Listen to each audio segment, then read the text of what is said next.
السلام علیکم، فخر نیوز کے ساتھ میں ہوں سعدیہ بطول۔ سب سے پہلے شامل کریں گے آج کی اہم خبریں۔ لاہور سے بیورو چیف فخر نیوز طارق نور الہی کی رپورٹ پیش خدمت ہے۔ پروفیسر انجینئر ڈاکٹر حافظ اے.ایف عباسی کا انتقال پر ملال۔ عبدالغفور عباسی 22 مارچ 1937 لاڑکانہ میں پیدا ہوئے اور 13 جون 2026 کو 93 سال کی عمر میں کراچی میں وفات پائی۔ آپ نے NED یونیورسٹی سے فرسٹ کلاس میں سول انجینئرنگ 1959 حاصل کی، پھر AIT تھائی لینڈ سے ماسٹرز کیا، فلبرائٹ اسکالرشپ پر امریکہ سے PhD کی ڈگری حاصل کی۔ بڑے کارنامے: آپ نے 26 سال کی عمر میں سندھ یونیورسٹی انجینئرنگ کالج جام شورو بنایا اور یہ آج مہران یونیورسٹی بن چکا ہے۔ آپ نے ہی قائد عوام یونیورسٹی نواب شاہ کی بنیاد رکھی۔ آزمائش اور ہمت: 1984 میں AVM بیماری لاحق ہونے کی وجہ سے ویل چیئر پر آ گئے مگر ہمت نہ ہاری۔ ویل چیئر پر رہتے رہتے قرآن کا حفظ مکمل کیا۔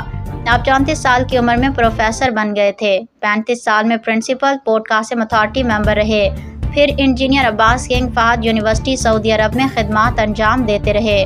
1997 میں ریٹائرمنٹ کے بعد بھی پروفیسر ایمریٹس کے طور پر مہران یونیورسٹی کے ساتھ جڑے رہے۔ آپ نے 26 سال محنت سے 2 اہم انجینئر یونیورسٹیاں بنائیں۔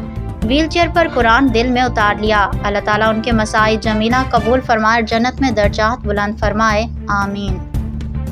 مزید خبروں اور اپڈیٹس کے لیے دیکھتے رہیے فخر نیوز HD۔